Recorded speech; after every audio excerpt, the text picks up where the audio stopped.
MTA igazgatótanácsának tavalyi döntése értelmében a Rodológia Tudományi Intézet költségvetése a következő évtizedben fokozatosan nullára csökken. Az együttérzés 23 építése leáll, a megszűnő anyagi eszközöket a projekt elmúlt 25 évének dokumentálására kell fordítani.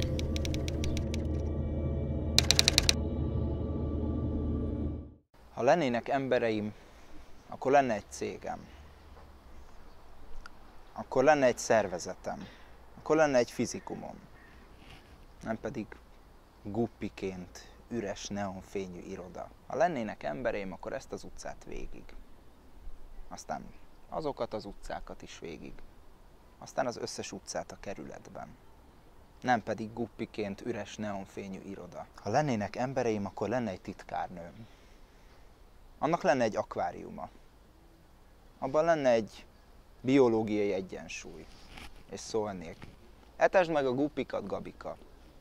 Aztán pedig írjál levelet. Ha lennének embereim, akkor az embereimnek is lennének emberei. Hogy azoknak az embereknek is legyenek emberei. Egészen a legutolsókig. Nem pedig csapatépítő tréning, hogy seg van a lyukadon. Ha lennének embereim, akkor a legutolsókat kutyákkal. Kutyákkal és fegyverekkel. Kutyákkal, fegyverekkel és nőkkel.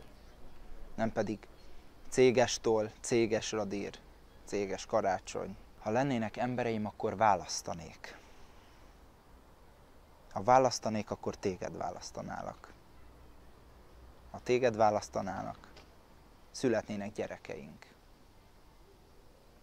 És szólnék: etesd meg a gyerekeinket. Aztán pedig menjetek ki a kertbe.